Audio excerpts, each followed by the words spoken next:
to Belly Up Fantasy Live. I'm your host, Chris Pinto. With me, as always, the Belly Up Fantasy crew, Dan, Tom, Houston, and Zach. Gentlemen, we've got a lot to talk about tonight. Our top 10 wide receivers, top 10 tight ends. We're going to highlight 5 games from this upcoming season for y'all. And at the end of the show, we're going to leak some exclusive information just for y'all supporting us at home and viewing us. Something that we're working on behind the scenes just for y'all and for us, too, for the upcoming fantasy football season. But let's get into these 5 games. I'll start off. The first game I want to talk about is the opener for the season, September 10th. The Houston Texans, my Houston Texans, versus the world champion Kansas City Chiefs. It's a rematch, guys, from that horrible blow-up that the Texans had. This year, though, we've got a new mentality, a no-problem philosophy, Hakuna Matata, David Johnson, Deshaun Watson, and Brandon Cooks. Our guys are looking good. Don't know if we're going to hold up against the Chiefs. They're adding some depth. Clyde Edwards-Helaire, great defense. And they're returning like 10 starters to their offense. It's crazy. I'll move on, though. Dan, I know that you had another... No, I just wanted to make a quick little comment. Is it really... no problems? Are you telling yourself that because you have nothing but problems? Is that what's going on? Yes. I'm pretty sure Houston has nothing but problems. So that game last year, the Texans versus the Chiefs, was a microcosm of their front office now. Everything's going great, and then out of nowhere, boom. Wind out of the sails, just everything. So, yes. I'm telling myself, let's just forget about everything and move on. So I'm going to dub it a no-problem philosophy season this year. YOLO, let's go Deshaun, let's go DJ. Let's get it done, guys. Chris is just going to sleep, listening to the Lion King soundtrack to make himself feel better every night. In the top of the whole season. Every game, every quarter, every play, just what happened? I don't know. Let's just move on. David Johnson doesn't have a back issue. Brandon Cooks doesn't have concussion issues. We're fine. What are you talking about? I didn't even mention Will Fuller. He's only going to play like the first 3 quarters of the game. So, my hamstring again. All right. Well, I just had a comment on that real quick. Yeah. Look, with that game, it's going to be interesting. There's a lot of fantasy things involved, right? But yeah, there's going to be a lot of question marks on that one. The game I'm most interested in is also week 1. And that's going to be, the Browns and the Ravens. And that's because I have a lot of questions for that too. Frankly, with Kevin Stefanski coming in with the Browns, exactly how is that system going to work with all those weapons?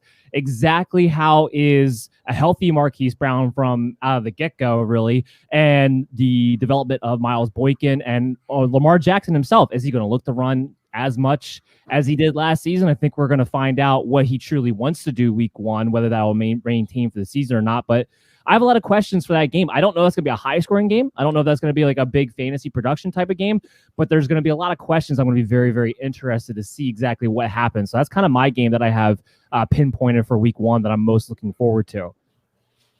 I love it. Lamar Jackson, Baker Mayfield. I mean, I think it's going to be pretty explosive. Odell Beckham's going to be healthy, hopefully. Him and Jarvis Landry have been rehabbing.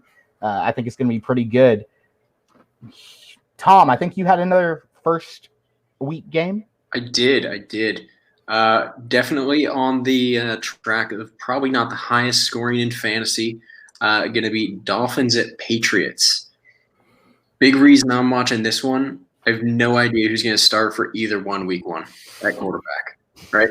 I mean, obviously the Dolphins, you have 3 quarterbacks that could start theoretically. I mean, Josh Rosen, the most unfortunate quarterback of all time. You're the 10th draft pick, started, got traded, benched, 3rd stringer.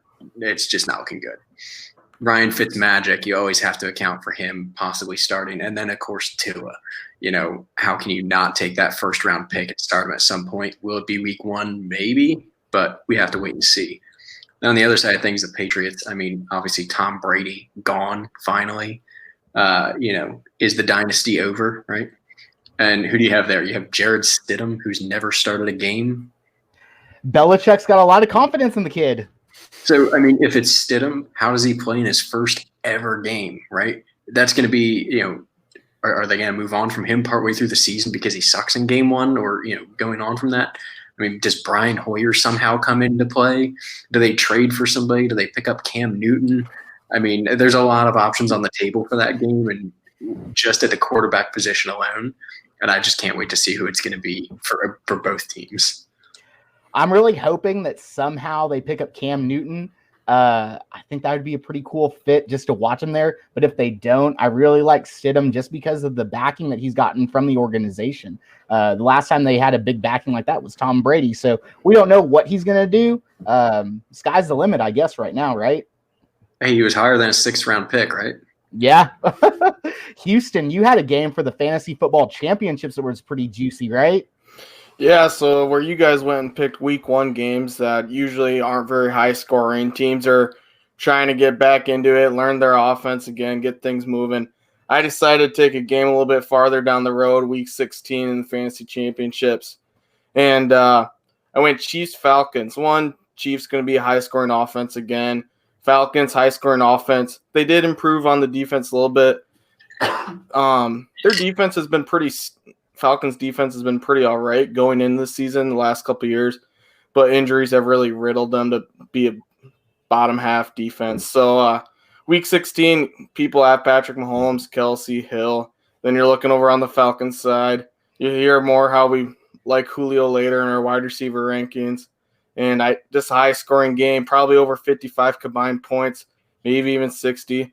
Just be on the lookout. I mean, obviously you shouldn't draft looking forward to week 16, but those two teams slated together is going to be pretty exciting.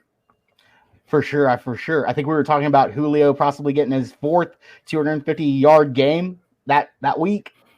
I mean, Chiefs defense looked pretty good on the back half of 2019, but it'll still be question marks to see how they perform this season defensively. But yeah, I don't think Chiefs brought in any good enough corner to be able to cover Julio and he likes to light it up. Last season, 2019, and the last couple years, or last couple games of last season, he had pretty good over 100 receiving yard games. Might be able to hit over 200. We'll just have to see. Probably won't score a touchdown though. That's fair. Okay, that's a pretty we had a running over under going this week. How many touchdowns is Julio going to score this year? We need to circle back to that later. Yeah. It sucked last year. He had 2 in week 15, then week 16 comes and doesn't get any. So when you really need it, he didn't have it. That's fair. Real quick, I want to thank Lauren, Courtney, and Hunter for watching us right now and supporting us. Courtney was actually a fantasy football champion last season. She ran the score up with Dalvin Cook, Tyler Lockett combo. She's really good. She's like the College Station A&M version of Mina Kimes. So y'all watch out for Courtney and Lauren. Zach, I think you had a turkey game for us, and I think you're rocking one of the hats. Yeah. I mean, I'll raise your Hakuna Matata to an Okuda Matata. Listen, I'm not going to kid myself and say we have no worries, but if there is one game we look forward to every year, it's this game. The schedule came out, Lions have no primetime games to my knowledge. Noon game on Thanksgiving. I was at the 2012 game when they played the Texans, lost in OT. BS call. I think there's a rule change from that game, but anyways, it's kind of a revenge game. I'm not sure if it'll have fantasy implications. I don't even know if Stafford will be still healthy by then, but I'm looking forward to it. I want to beat the Texans. Not going to happen. Yeah, I don't think so, but I want to. I mean, they got a pretty good run game. We'll see what DeAndre Swift can do. Our defense is kind of soft. We've got some smart corners now these days, but we'll see what can happen. Before we go into, you always have a chance as long as Bill O'Brien's their head coach. Don't worry. Yeah. It hurts. That hurts, Dan. It hurts really. Before we go to our top 10 wide receivers, guys, I just want to, if y'all like our stream, if y'all are viewing us right now, make sure y'all go to Belly Up Sports and check out the rest of our lineup for Belly Up Sports Talk. We've got, who is it? We've got Around for the Weekend. We've got A World Without Sports. We've got Last Minute of Play, Hard Court Honeys, and then our own Zach Mack, baby, Putt Putt Pass. He's rocking it out there. Make sure y'all go check out the rest of Belly Up Sports lineup. Use the hashtag BUST. Let's move into our top 10 wide receivers. That's why everyone's watching. At number 10, though, we've got a wily veteran with a brand new quarterback out of Cincy. AJ Green. Zach, tell us what you got about AJ Green. Yeah, I think obviously he was hurt last year. The Bengals are absolute trash. They Joe Burrow's on everyone's mind throughout the offseason. They draft Joe Burrow first overall. They also draft T. Higgins, first pick in the second round. And I feel like AJ Green kind of just gets forgotten about. And I think he could sneak into the top 10. I mean, he's an elite receiver. It's a little bit of, how is it going to work with, Burrow and Higgins there? And there are some question marks, but I still think a lot of people could forget about AJ Green and he could have a big season. I agree with you. I mean, he's a monster. He's going to be the number one guy. He's going to do what needs to be done with Joe Burrow. He's going to give Burrow a big catch radius. I mean, he's going to be able to throw it wherever he can, and he's going to come down with the ball. Dan, your thoughts on AJ Green? I love him. That's been pretty much my MO all season long. He's been my top sleeper guy. Right now his ADP in about that 6th, 7th round, 12-team leagues, and there's no reason in my mind. It's only your only caveat is injury. That's it. Sure. He fits the system perfectly. He still has all the superstar talent. He hasn't really lost a step. The last time we saw him healthy, he had not lost a step at that point. I think this is a guy who could have definitely played last year, chose not to. Because of that, though, is going to come into this season probably as healthy as he's been since he was 26, 27 years old. So with that in mind, considering how they're going to attack this, considering that they have a better quarterback in Joe Burrow this season, I love AJ Green. He is that guy. He is the guy that you can get in the 7th round who very well could be a wide receiver 1. I love that we have him number 10 here to make sure people are remembering AJ Green's name because his ADP is going to be no higher than the 5th round by the time August rolls around. That's fair. Hunter Janelle, I hope you heard that. He's your sleeper from Dan Mater. Dan, keep me going, though. We got number 9, the Dallas Cowboys wide receiver, Amari Cooper. What do you think about him? Yeah, I'm glad you gave me this one because there's a narrative out there on Amari Cooper that drives me up a wall, and that's the inconsistent narrative. And I just want to tell everybody this is where my show comes into play, right? This is what I'm harp on about all the time is that people not taking in all the variables that need to be taken into consideration. When you look at the Raiders, it was an inconsistent offense. It was inconsistent quarterback play. When you look at the time that he's actually healthy on the Cowboys, and I don't mean just out in the field, I mean actually healthy, because a lot of the season last year, especially towards the end, he was out there as nothing more than a decoy. He is consistent every single week. CeeDee Lamb, the addition of him, Michael Gallup coming into his own, this only helps him. He has nothing but one-on-one coverage. He's going to be able to play from the slot. He's going to be an Adam Thielen with athletic ability coming into this offense. Big time on him with Kellen Moore and Mike McCarthy this season. This guy has something to prove. He's got his contract now. As long as Dak's going to play, and I think whether they get the contract done with Dak or not, he'll play on his franchise tender. There's no reason in my mind that Amari Cooper can't be a wide receiver 1 week in and week out. Given that offense, I expect him to put up 30-plus points every single week. I love Amari Cooper, and I think that the narrative on him being inconsistent is going to get put to rest this season. That's fair. I love that about Amari Cooper. I drafted him in our War Room League. I think he's a wide receiver 1 as well. I think he's got something to prove, just like you said. I love me some Amari Cooper out of Bama, baby. Let's move on forward, though, to number 8. And our consensus number 8, Detroit Lions, Kenny Galladay, a.k.a. Kenny G. Tom, tell us what you got about him. All right, so for the record, I had him at 8. I think that's a good spot for him. I don't know about the rest of you guys exactly where you had him, but honestly, I think it's a good spot. I think his ceiling is a lot higher than that. Those 4 might be lower. The big caveat is going to be quarterback play. Obviously, Matthew Stafford's a stud, and he puts up yards when he's healthy. I mean, that was this problem last year. He didn't play. Stafford was out. But even without Stafford, 65 receptions, 11 touchdowns last year with David Blau at quarterback, over 1,000 receiving yards still. I mean, obviously, he's going to be a big target no matter who it is that is at quarterback.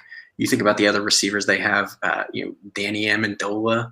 Not that he's bad, but it's a little past his time in New England there. And then Marvin Jones. The competition isn't there on the depth chart for Galladay. So I think that number 8's a pretty solid spot for him. Again, if Stafford's healthy, ceiling could be higher, but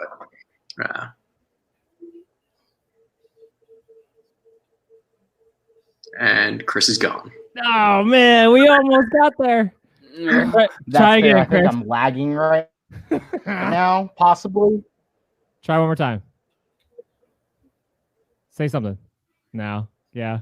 No. Yeah, I mean, one thing I want to touch on here while we're waiting for Chris to catch up.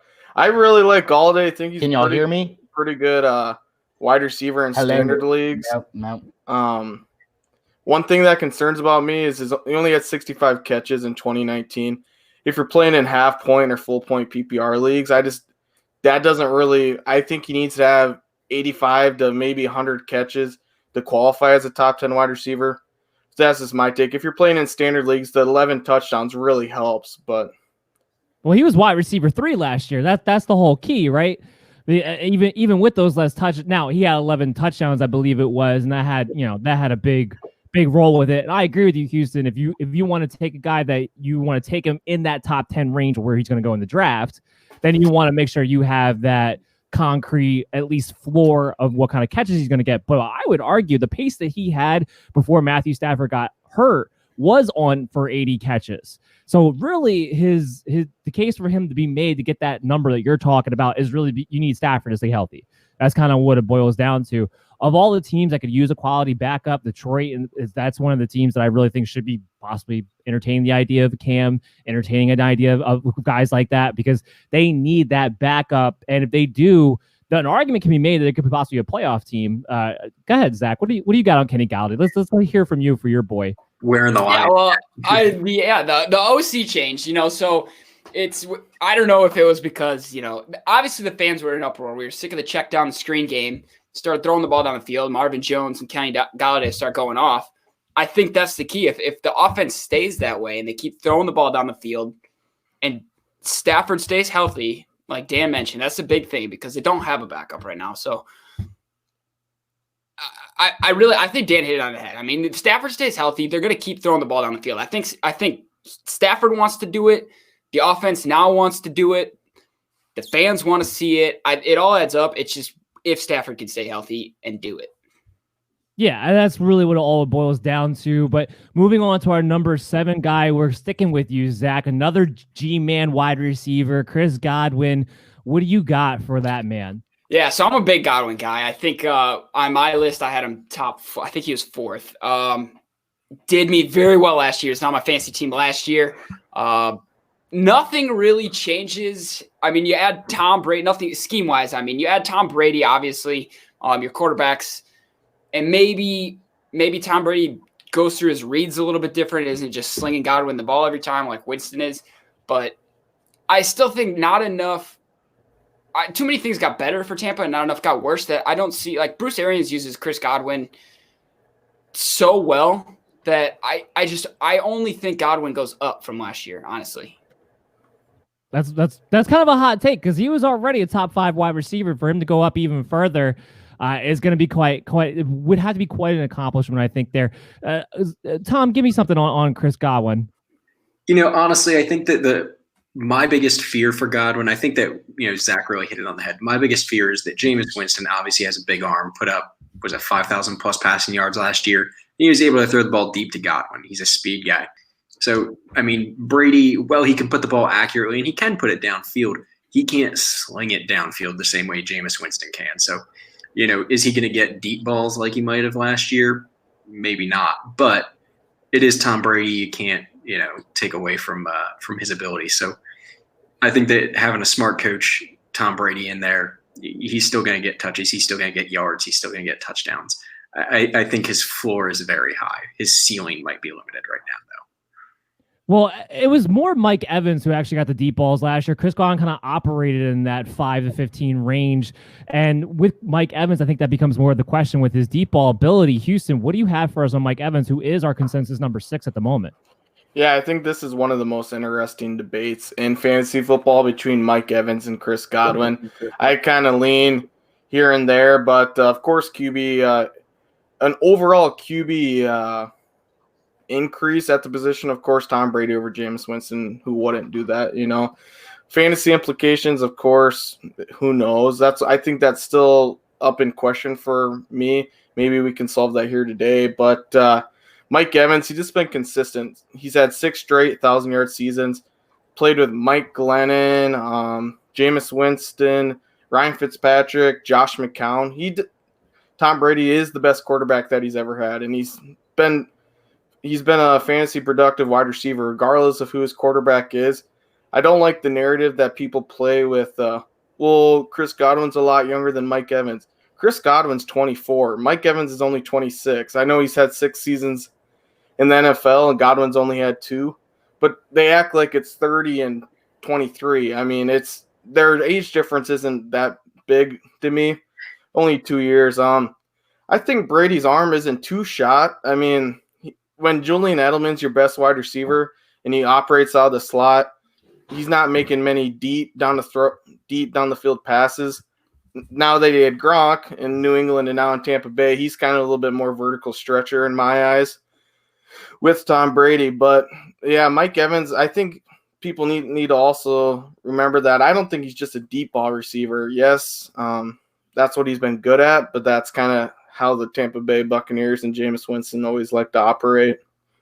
Yeah, look, we have them neck and neck. I believe they should be neck and neck. Look, it's kind of a tricky situation because the argument is which one's better than the other one, but both of them are probably going to finish in the top 10. To me, the real argument that needs to be had is, are these guys going to be guys that you want on a weekly basis? Chris Godwin was pretty consistent last year, but with the both of them, there's going to be times where one is going to have their week and the other one's not going to do that much. Mike Evans was the guy who's probably the odd man out more times than not because it took him till about week 5, week 6 before he was really heavily involved in any kind of way. So that's to me is more the question. They're going to finish in the top 10. It's how consistent going to be the week-to-week basis. Do you really want to deal with that in your fantasy drafts, being that you're going to have to take both of these guys in the second round, most likely, in order to have either one of them? But moving on from the Tampa Bay situation, which we know we're going to talk about a lot because it's going to be highly productive. Tom, DeAndre Hopkins going to Arizona, going to be the number 1 for a different quarterback, another mobile quarterback, going into a system that likes to spread the ball out and get 4 receivers involved. What do you think DeAndre Hopkins is going to be able to do this season in that new system? I think that's a good question. Like you said, they do spread the ball. They have a lot of weapons there, a lot healthier than the weapons that they had in Houston. Sorry, Chris. It's yet to be seen, what's he going to be like with Kyler Murray down there.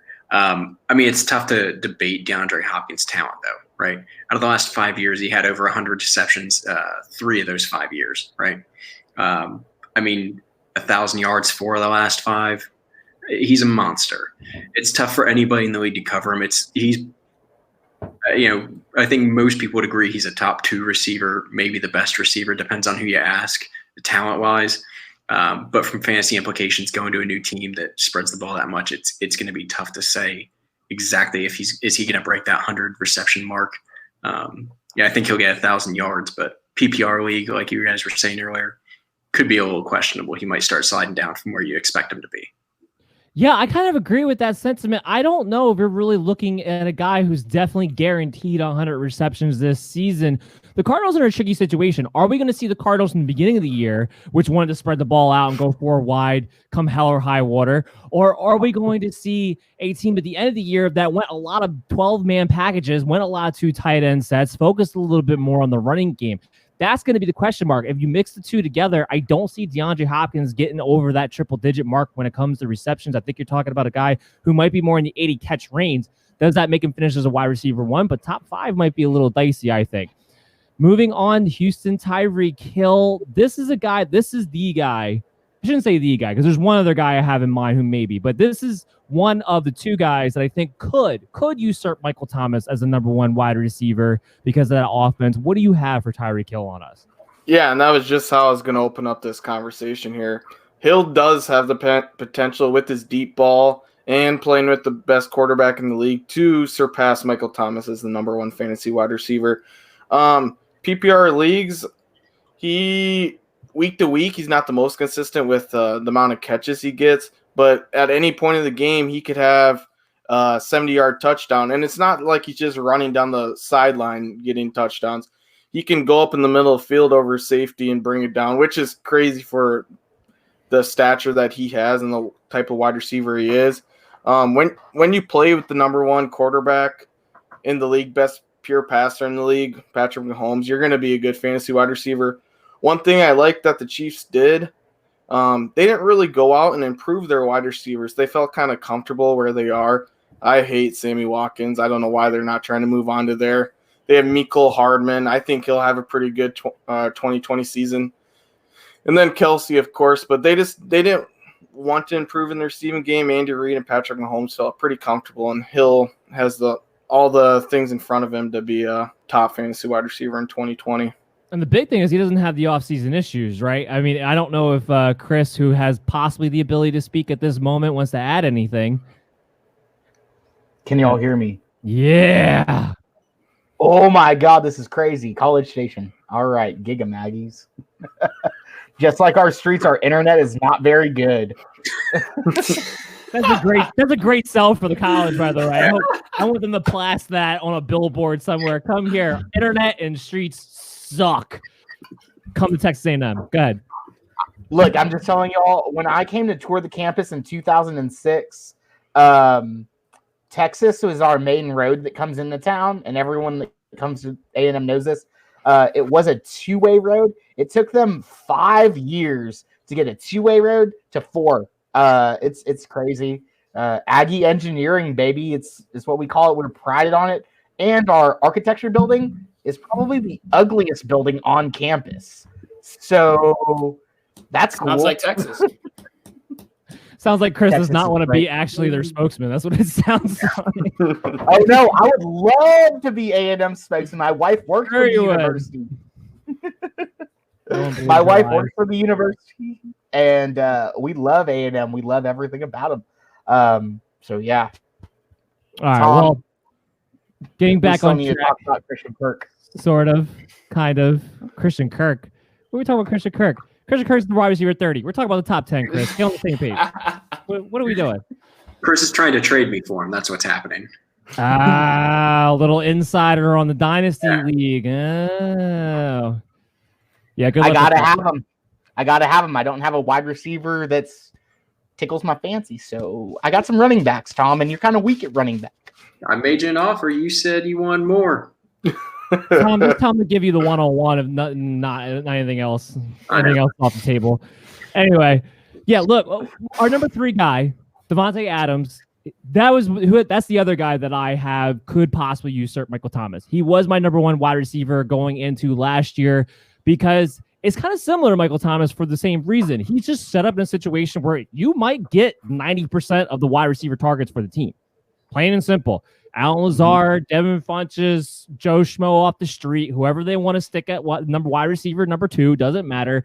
Davante Adams is the guy who's going to have to get targeted on a regular basis, arguably even more so this year. Had he not gotten hurt last year, he would have come to 175 targets. He only been 5 targets off of Michael Thomas last year had he not been injured. So we're talking about a guy who has that volume. We've seen what he's able to do when he produces.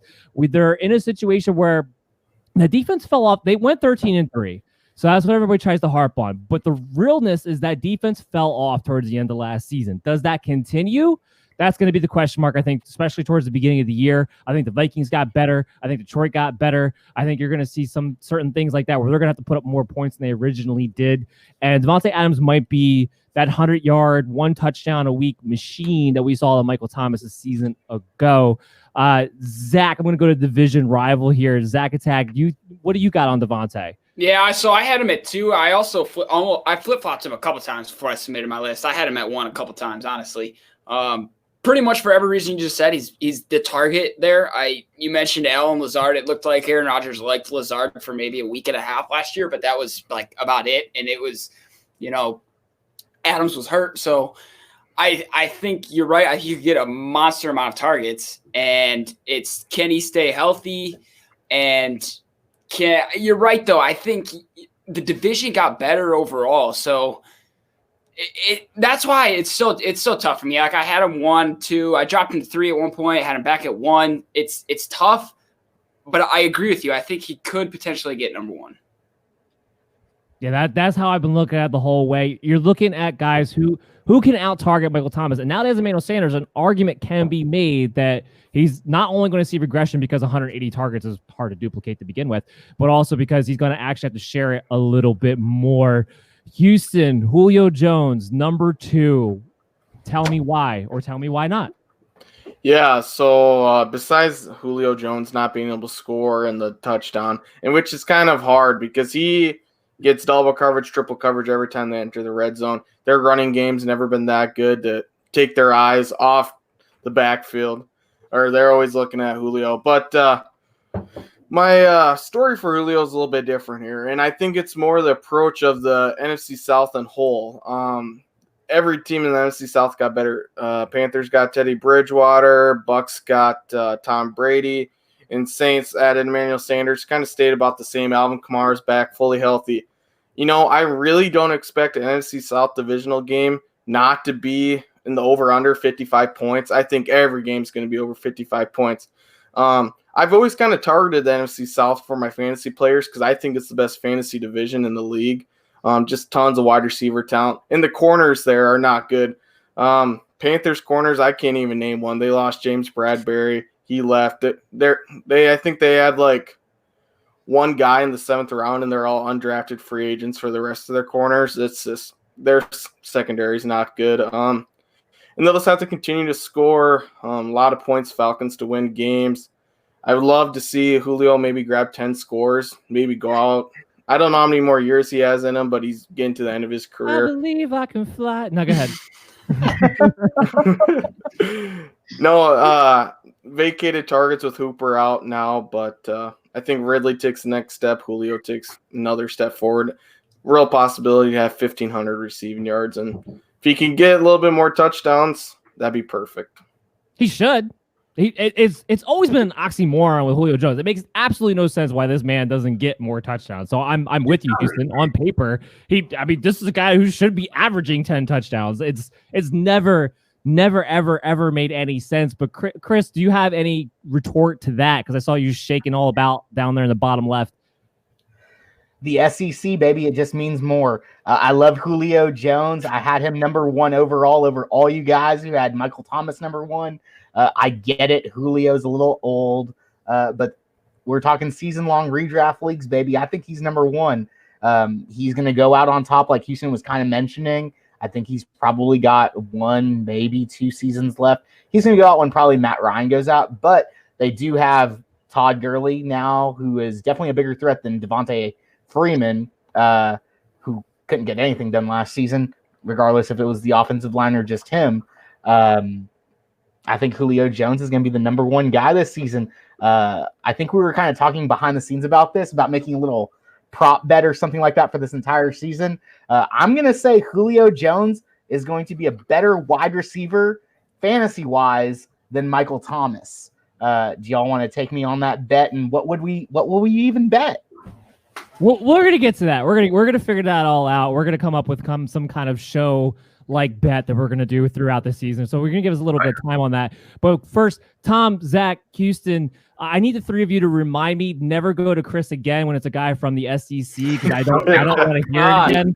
I totally forgot. That was totally my bad. Just make sure next time you guys remind me when that comes up again, so that way we don't have to hear from Mr. SEC himself. 3rd show and what, the 40th time?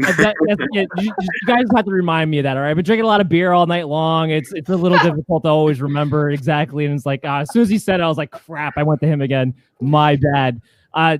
Zach, Tom, do you guys have anything you want to add to Julio being number 2? I'll let Tom take this. I'm pretty sure we're on the same page, but I mean, Zach and I were talking about this, like we mentioned earlier. We were talking about the over-under, and we'll get into that betting later. But we had it over-under 7 touchdowns, right?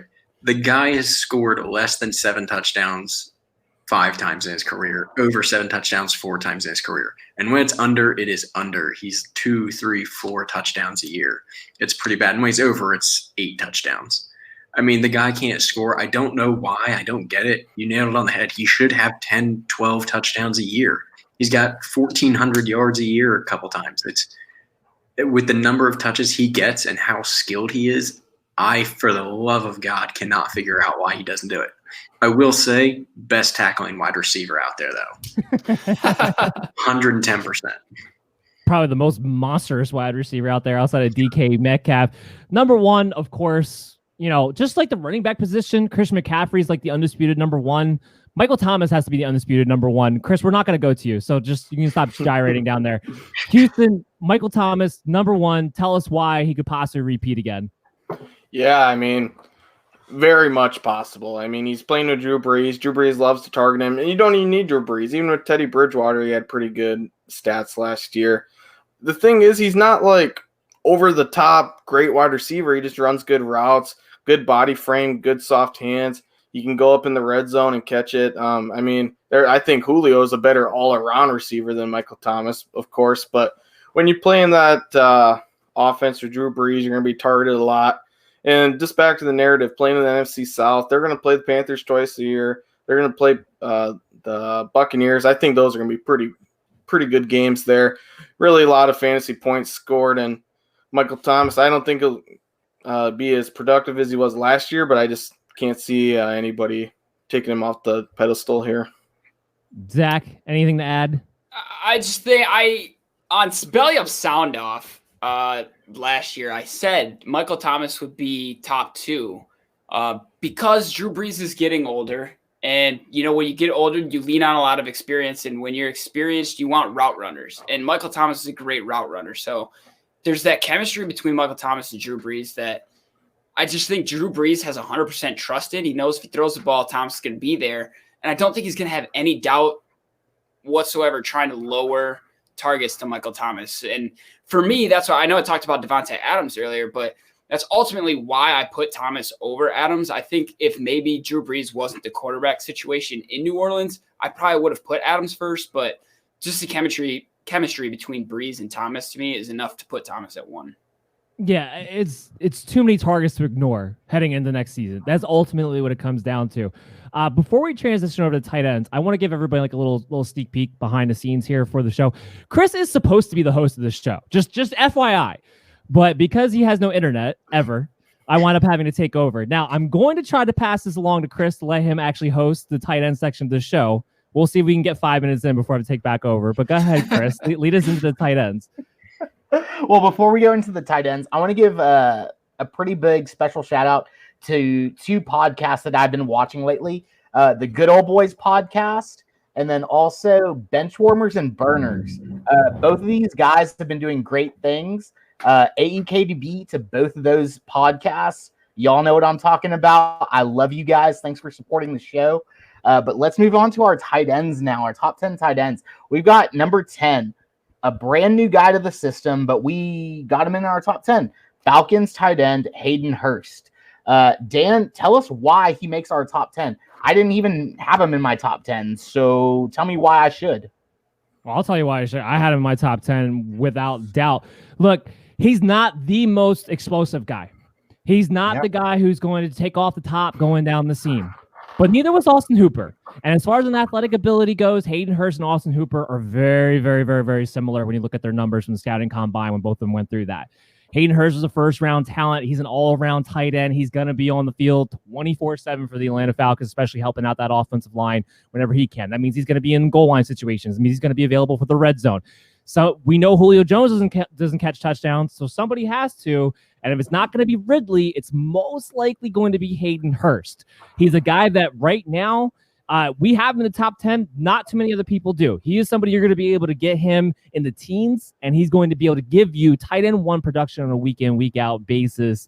I love him a lot. I thought it was smart for him to make that trade and be able to fill in right away. He's the perfect replacement for him, and I think he's going to give you a lot for what they're looking for. That's fair. I think Hayden Hurst was picked up really late in our dynasty league. But let's move on forward to number 9, the Rams tight end, Tyler Higbee. I mean, he showed out pretty well until he had that injury, and then Gerald Everett came in. Zach, give us a brief rundown of Tyler Higbee. Yeah, you touched on it. I mean, I'm glad we have him like 9, 10. He's a bubble guy, I think, with the injuries he had. He played in 5 games last year. I think he had over 500 receiving yards. So there's a chance that he goes up. There's a chance that he doesn't get involved. I really don't know. I had him 10, so I had him right on the bubble. I think Jared Goff's going to like him as a target. I just don't know. I don't know how much. I mean, I'll comment on that real quick just because I literally just did this in my show earlier this afternoon talking about the Rams and their offensive coordinator position and what we're going to be seeing out of them. because they moved on from Brandon Cooks and they wound up taking Van Jefferson, who's more of a Cooper Kupp type of wide receiver. It's pretty clear to me they're looking to go 12-man personnel. It's pretty clear to me that Sean McVay, I think to some degree at least, wants to copy the Kyle Shanahan system. And because of that, you're going to see them in a situation where Tyler Higbee is going to be utilized like a George Kittle. Gerald Everett's going to be that second tight end, be that Irv Smith type, if you will, who will be utilized in the passing game, but it's not going to be on the field all the time, the way Tyler Higbee is going to be. And a lot of people want to talk about last year, Gerald Everett getting hurt. When Gerald Everett came back from his injury, his job was usurped. He did not take back over. Tyler Higbee was the guy from then on. I see no reason why it's not going to be again this season. And I think the tight ends are going to be featured going into this year more so than we ever seen the Rams do. That's fair. Sean McVay does like Gerald Everett. He drafted him, was his first overall, or Sean McVay's first overall pick in his draft. So we know they do like the 12 personnel. They like tight ends. Houston, the WWE 24/7 champ, Rob Gronkowski, makes our number 8 position. You are a little higher than that, I believe. Correct me if I'm wrong. But tell me why Gronk makes our top 10. Yeah, so I still think there's quite a few question marks about Gronk. I mean, his playing shape. I know Dan thinks he's in a little bit better playing shape. He took a year off, which was great. Anytime you take a year off of getting beat up by grown men, of course you're going to feel a little bit better. His playing weight will come back. As a professional athlete, to gain that back isn't hard. I mean, they're professionals. Being back with Brady is a good thing for him. I don't know if he'll get the most receptions because he is playing with Mike Evans, Chris Godwin. I like Tyler Johnson there. I know Dan and myself both like Keyshawn Vaughn. So they're going to be a pretty well-balanced offense, with especially if people think that Tom Brady's not the gunslinger that he used to be. One thing I do think Gronk will excel in is touchdowns. He's going to be a touchdown target for them. He's going to be used heavily in the red zone, and I just think that's the brightest spot of his game. I don't know. I don't think I had him very high on my list. I don't remember, but there's a lot. I'd rather have Higbee and Hurst over Gronk, to be honest with you. I just think they garner more receptions and have a greater possibility than Gronk, but I'll bounce it off to one of you guys that have a little bit higher expectations for Gronk.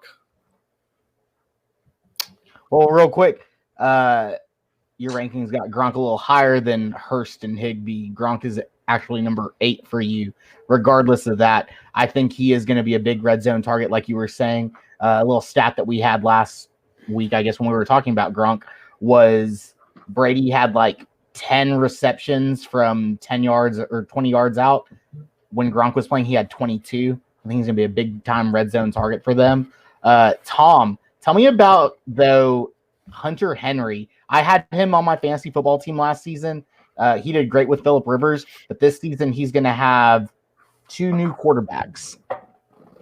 Yeah, honestly, I had him higher. I had him at number 5. I think that's a stretch for a lot of people. Honestly, it's just based on what I've seen from him when he's healthy. That's going to be the biggest question. He's been injured pretty much every year. Sorry, I'm losing it over Dan's comments over here about his candy thong. Skittle. Taste the rainbow, guys. Taste the rainbow. Yeah. But no, I mean, I think that if Hunter Henry has a full healthy year, it's going to be monstrous for him. He's had about 500 yards a year over the last couple of years with injuries every year. I mean, Tyrod Taylor, Justin Herbert, either one that starts. I mean, Tyrod obviously has some experience, but he's not great. Herbert, new quarterback to the team, new quarterback to the NFL. I can see him relying on a tight end, especially a good one as a safety valve, just as a big target for him to hit, 5-10 yards downfield. So I could see him getting some pretty significant receptions just based on that alone. That's fair. I really am a big fan of Hunter Henry. Houston, though, give me your take on Giants tight end Evan Ingram. I mean, dude cannot stay healthy. The organization has brought in. Gone. The organization has brought in, I don't know where he was going with that, honestly, but Pat Shurmur, maybe? Probably.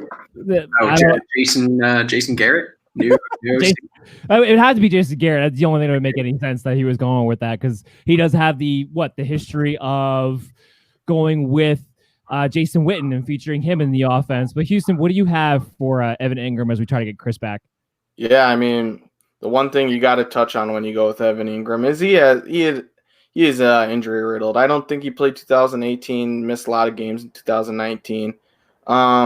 They brought in new quarterback Daniel Jones there. I think the kid has promise. I really do. And if Evan Ingram comes into the 2020 season fully healthy, I think he is the best receiving target on the Giants behind Barkley. But why throw it to your powerhouse back out of the backfield? That doesn't make much sense. But I do like what the Giants are doing. The Garrett hire is a little bit questionable. I know Chris probably likes that a little bit more than me.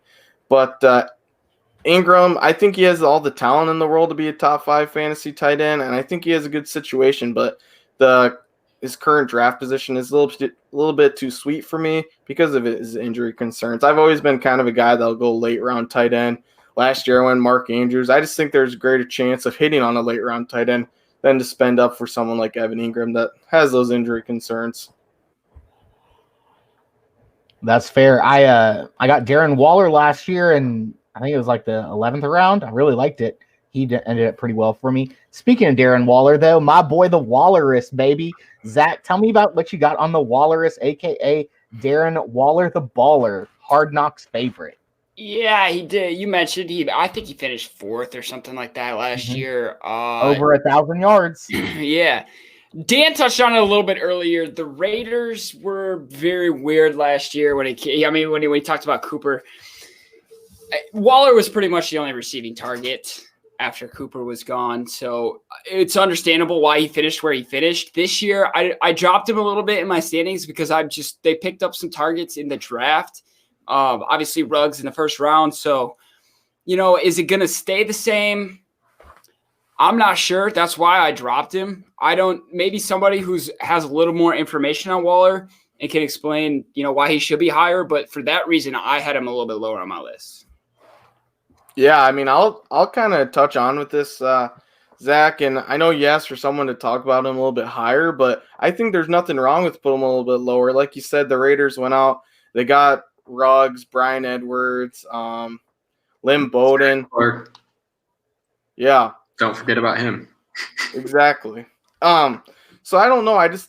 Derek Carr, he made Jared Cook a fantasy relevant tight end the year before.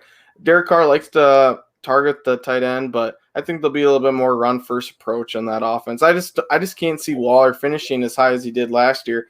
He just was super efficient. I just think they brought in lots of wide receiver talent around him that the offense will balance out a little bit more. So I agree with everything you're saying. Maybe someone else has a little bit higher take, but I figured I'd give you my 2 cents there. Obviously, I've probably the highest take on Darren Waller. I think I've got a man crush on the guy. Everyone knows Gruden's offense runs through the tight end. He's said that multiple times. Every time, if it's a pass, they're looking at the tight end. Now, you did mention Lynn Bowden Jr. Old boy is quarterback, wide receiver, running back, tight end. He can do it all. Who knows what he's going to do?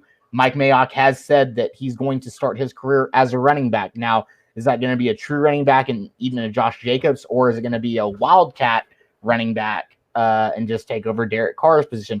Who knows? We don't know. I am very high on Darren Waller, though. But let's just keep on moving forward, though. And Dan, I think Houston mentioned Ravens tight end Mark Andrews. You had him pretty high. I think you had him number 4, number 3. Tell me about Mark Andrews. Yeah, I had him at number 3. It's time for Zach Ertz is going to take a little bit of a step back. I think we're going to see a little bit more of Dallas Goedert, which is why I have Mark Andrews coming in at number 3. With no Hayden Hurst, the only thing that people were a little bit concerned about when it came to Mark Andrews last season was the fact that he wasn't on the field all the time. He was on the field whenever they tried to pass the ball, but he wasn't on the field all the time. And that's what people were a little bit concerned about. that's not going to be as much of the issue. We're going to see Nick Boyle still kind of be like their blocker tight end, but Mark Andrews is going to have to, by default, be on the field a little bit more now that Hayden Hurst is gone, and that only adds to it. He's still going to be their number one red zone threat. He's still the biggest guy out there.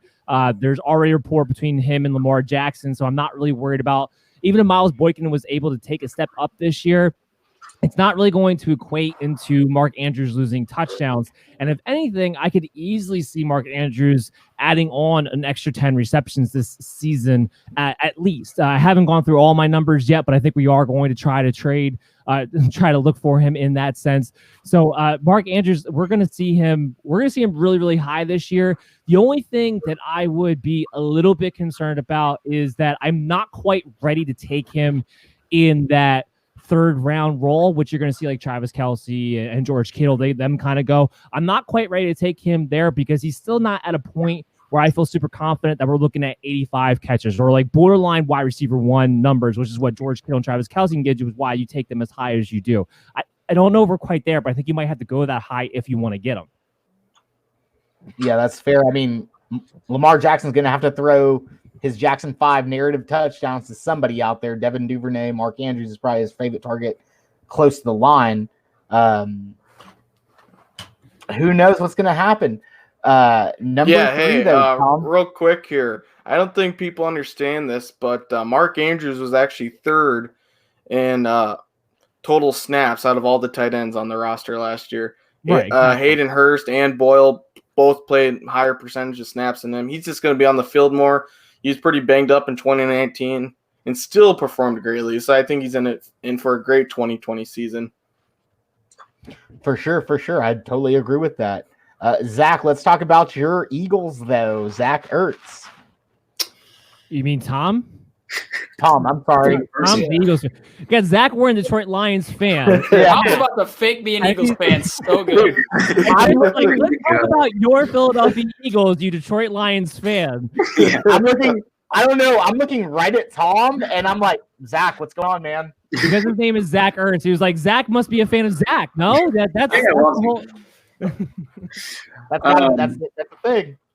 Oddly enough, Dan, you probably are going to be surprised out of everyone here. I had Zach Ertz lower. I did not have him at 3. I had him at 4, which even I think he could drop below that. I love Ertz.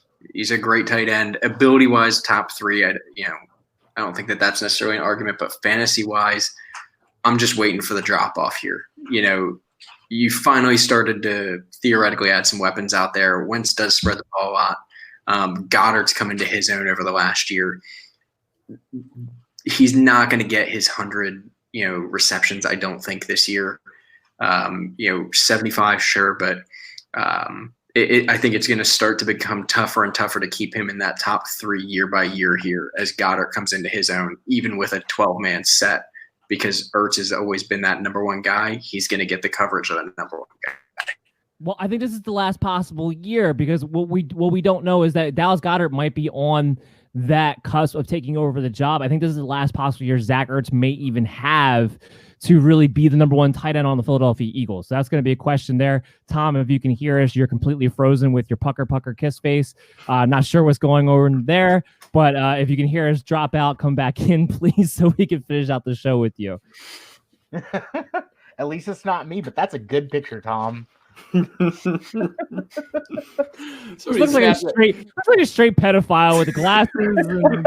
Somebody clip that. I mean, yeah, we're gonna have to replay that clip right there alone. I know what's gonna be my profile picture on our Dynasty League this year. I don't know whether just to kick out his picture and try to let him back in or just keep it there. Oh, he left. He left anyway. Let's move on to our top 2. I mean, obviously, it's everyone's consensus top 2. Kittle, Kelce. Obviously, we had Kittle at number 2, George Kittle, for the 49ers. Dan, I know that's your hometown team. You love them for some reason. So why is Kittle number 2 instead of 1? Wait, did you just say for some reason? They're your hometown team, but for some reason.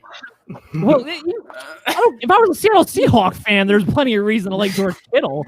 What are we talking about here? Yeah, it's just a little like a little dig type thing. I don't know. But you stay over there with your Brandon Cooks concussion injuries and your Kumbaya and your Kuda Matata no worries issues over there, and leave it to the guy who actually doesn't have that many things to worry about. Look, yeah, George Kittle is awesome. George Kittle, from I think a physical standpoint, because of how well he can block, is the closest thing we've seen to Gronk, right? Because Travis Kelce's still more of a pass catcher guy. He's an adequate blocker, but he's not. George Kittle's that all around guy. I think the only thing holding back George Kittle is the mixture of Kyle Shanahan and Jimmy Garoppolo, right? Does Kyle Shanahan let Garoppolo just wing it? Does he let him be more than a game manager? And I've been big harping on this, that I think he will, because I've been big on this, that Jimmy Garoppolo's not a game manager. He was a guy coming off of his first year from his ACL surgery. I think you're going to see a more confident guy in the pocket and a guy who's willing to stand in there and make some bigger down the field throws. When he did that, it would go to George Kittle. He's the one who took over that Saints game. He's the guy who is the big threat. He is the big mismatch. So there's no reason to me why George Kittle can't continue to be a superstar. And it's just, to me, it's him and Travis Kelce. They're in a tier by themselves. 100% agree with that. I mean, Kittle is unreal. Apparently, we're having a monsoon here. My internet decided to crap out for me. So, Tom, did you do a wardrobe change too, or did I not realize you were wearing all that? No, I've been wearing this the whole. Chris I can't love actually see all of us. He's there, but he can't actually see us. Yeah, it's like I'm in the Matrix, so it's what I live in, what I live for. I don't sleep; I just live in the Matrix. So, who is up anyway? Tom. I got a question. I guess so. Dan, I guess I'll turn to you first, but anyone can answer. We're saying, and I agree with you, Kittle and Kelce are in a league of their own as far as tiers go. Why is it that at most people are putting Kelce above Kittle? Patrick Mahomes. It's Patrick Mahomes and Andy Reid. That's what it boils down to. You have a much more wide open offense. You have an offense that's built around the pass first, where San Francisco is built around the run first. I mean, that's really all it boils down to. From a talent perspective, I don't know that there's a difference. I really don't.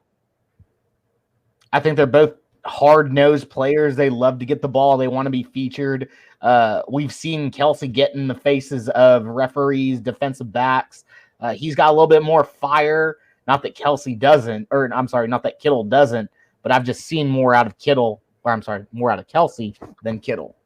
I'd argue the opposite, actually, on that one. I mean, Kittle is a monster. I don't know if you guys all saw the video of him run blocking last year at the goal line, absolutely pancaking somebody, rolling over them, and just was laughing his ass off as soon as you could see his face. I mean, the guy's a maniac, right? But, I mean, I think Dan nailed it. I think the only discernible factor between the two when it comes to fantasy is Patrick Mahomes. And I think that if you had anybody on the field, whether it's running back, receiver, tight end, and the only difference is what team they're playing on, if you're playing with Patrick Mahomes, you will have the edge. I think a big thing for Kelce is his consistency week to week. He was pretty poor in the touchdown category last year, and that might be because Mahomes got injured, and I'm obviously playing with a backup quarterback. When you have an offense that's that high-powered, of course your numbers are going to take a hit. Kelce only scored 5 touchdowns in 2019. In 2018, he scored 10, so I think he's going to be a lot closer to that number. I think he scores double-digit touchdowns in 2020. I like Kittle, but I think the Niners are a little bit too run-first approach for him to be the number one tight end. I think Kelce is cutting clear the number one here. I just think he garners more targets, and he's going to be used more in the red zone. I think once they get down there, Kittle's a great run blocker. Kittle is the best tight end in the league, non-fantasy-wise. I mean, to have a guy that can run block just like a guard or a tackle really could, and then go out and catch passes. He's, like you said, I think his demeanor is great, and he's all firepower. He wants to kick everybody's butt. So I think the biggest question we all have in our minds right now is, Houston, what kind of dog do you have? I know. I try to shut him up. I actually have I have 2 German Shepherds, but I told him to keep him on the kennel for now, but Mom never listens. So that's the perks of That's the perks of being 20 and living with mom still while you're in college. But So are you in the basement, or do you still have a room upstairs? no, I still have a pretty big basement. I'm actually in the storage room here. I just it's got a good nice white wall in the back. Me too, actually. So. It's I think anything with the white wall is good for recording. I'll have to get a Belly Up Sports. good for a Flag straight in the jacket back. too. Well, if you're living with your mom in quarantine. Yeah, I mean, I just go to college about 15, 20 minutes away, so I don't live on campus anywhere. So I've been stuck here. Hopefully, only about a year, 2 years left of this, but It's all good, Houston. It's all good. I was just curious. Houston, look into Dave Ramsey. You'll love him. I wish I would have followed him earlier in life. Dave Ramsey. oh, I know. Maybe if we get some more Texas A&M watchers on here, we could pay off some student debt here a little bit quicker. Drop the mic. God dog. Fair enough.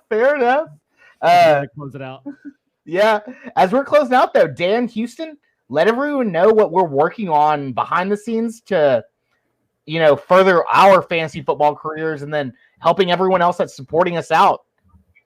Yeah, so one thing to be out and look for, group of 10 of us or so, including Chris and Dan, we're getting our own 2020 Belly Up Fantasy Sports Draft Guide, centric to your redraft leagues, of course. Maybe if this one does successful, we'll get one off for Dynasty Leagues next year, but it's going to have fantasy outlook for each team, our own projections that will between half-point PPR, full-point standard leagues. We also are going to add in IDP for your IDP players out there. That's kind of a league that's increasing as we continue. We've seen tight end premium, super flex. Now we have IDP.